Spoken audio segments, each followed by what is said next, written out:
Hi, my name is Cameron Carlson with AnimeLocation.tv. I'm here at Ohayocon 2023 with Drew. How you doing? Doing well. Nice to meet you. So, really basic. How'd you get started in the world of entertainment? Well, I knew from a very early age that I wanted to get into game development. I've always loved the magic of video games and just seeing how people were able to get their stories out through that medium. And I started in the industry of game development, but then eventually I got into talking about games instead of making them, but then sort of came full circle in more recent times. But yeah. Okay, yeah, kind of dovetailing into that, you kind of jumped a little bit over that, but so you got to work and make a full game called Carl. Yeah. How was that whole process? It was really interesting. Honestly, Carl was kind of my brainchild for over a decade at this point. I've had the first sort of like little nuggets of what that eventually turned out to become in my head since 2012. But especially during the pandemic, one of my best friends, Matt, he reached out to me and said, you know, like we're both looking for a new project to do. Like, why can't we pick up Carl and make it a reality? And so I took him up on that, and we put it out in September of 2022. Yeah, I mean, I saw the footage and everything. So speaking of that, you're really well known for your YouTube channel. How did you start that, and would you ever think it'd become a full-time job?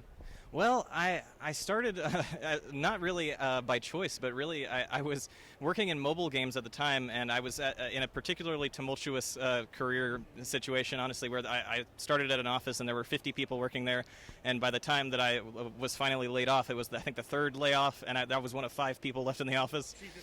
But at the time, I was like starting to build up the YouTube channel as an extension of my hobby of collecting retro games, and people started to respond to it. So I was like, all right, I guess this is what I'm doing for a while. Yeah, and speaking of that, you like to, I mean, dude, your office is just full of awesome, cool memorabilia. How long has that taken you to build that office? Like, I look at it from the YouTube videos, I'm like, that's really a lot of fun, cool stuff in a room. Where did that all start? Well, I've always designed my studio/office as a game room first and foremost, okay. like to be a fun place to hang out. I think the first iteration of it was probably around like 2016 or so a little over 5 years ago. But but as far as the collection goes, I've been collecting ever since I was about 13 years old. Around that time, I got a DS Lite. Actually, was my first console, and I got New Super Mario Brothers. And when I played that, I was like, oh man, this is amazing! I need to see everything that came before this and what led up to this point. I feel old now. My first console was an NES. So now, again, kind of speaking about your NES, you do a lot of cool DIY. We talked a little bit off camera about Bullet Bill and your NES table. What's it like when you get to make those fun DIY videos for people to check out? Well, it's always, again, been an extension of my hobby. Like, I've always kind of tried to be a sort of frugal gamer, and, like, I don't like to pay over market value for anything I don't have to. So part of that has been being able to make my own sort of, like, furniture or displays and things in my game room. And I think that resonates with people because it's a nice way to sort of fill out a collection and show your passion for the hobby without having to break the bank. So. Yeah, I mean, like I said, I watched a few of your videos. They were really cool. Now, one thing I also noticed is that you like to review products. Yeah. And you're really fair and very honest about that. What does it mean, like, when a company's like, oh, well, we appreciate the fact, you weren't super happy, but thank you for giving us the full feedback. And then when, a company's like, hey, you're really cool on this, thank you for your honest feedback. What's it like when a company reaches out to you and says, hey, here's some product, can you review it? Well, honestly, when I choose to review a product, and I am more selective with that because I mean YouTube is full of reviews, and like it's kind of a saturated market. But I generally like to speak about mostly things that I enjoy. So if I do have an issue with a product, I try to reach out to the company first and give them my firsthand impressions. And sometimes that's led to an ongoing relationship where I can work with the company and actually help them to build a better product. So I feel like that ends up helping me, helping them, and helping the community. So. Yeah, I think it was the your retro gaming box video I watched where you got like 4 months worth of retro games, and you evaluated it for the value, and I think that was like it was a fair and honest review. So I think people can understand, like, you're not hit piece on various products. So I think it was a really fair and honest thing. So looking back at your collection of games, what was one of your hardest pieces to get a hold of? I think that most people would probably think that I would point to Clay Fighter Sculptor's Cut on the Nintendo 64. Because that was a Blockbuster exclusive title that was never sold in stores. You had to either rent it from Blockbuster and never return it, or get it from some closeout when they went out of business. I think another hard to find one though that comes to mind is Jack Bros on Virtual Boy.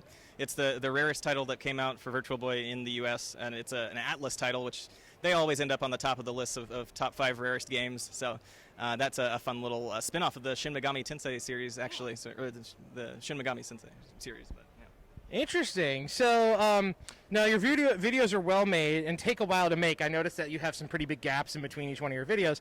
How long would it take you to make a video? Because I mean, again, it's high quality. It's not like as if like you're putting them out because you don't feel like putting them out. It's like, no, you're taking the time to edit, research, review before you ever put anything out. So how long would you say an average video for you takes?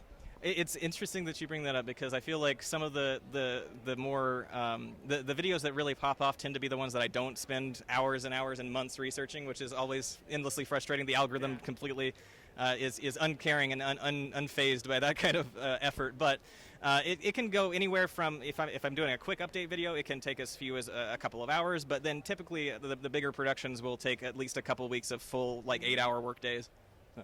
Yeah, I noticed the gap in between videos, and I was like, oh, he takes his time though. So I can totally tell you're putting the time and effort into making a really good video. So well, especially with the aspect of game development over the past couple of years, that's been my main focus. So it's been an interesting challenge to split my attention between the development side and then actually going back and entertaining. So.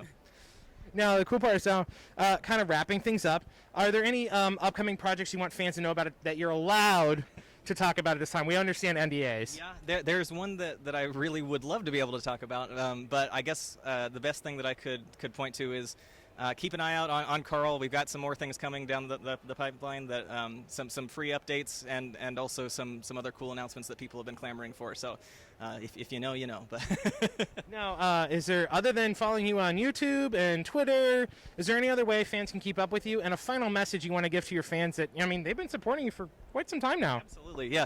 I think, honestly, Twitter is a great way to reach out. If you have any sort of business inquiries, like if there are any companies, I've got my email open at contact@nintendrew.com. We've also got a Discord server that we're trying to ramp back up. Yeah, so that's in the description of every YouTube video. But otherwise, yeah, it's been a crazy ride in the past, now up to 5 years of the YouTube game. So if you've spent any time watching any of my videos, I appreciate your viewership and your time, and I hope that you've gotten something out of it. Alrighty, man. It's been wonderful talking to you. Thanks so much for your insights on the industry. Thank you so much. Thank you.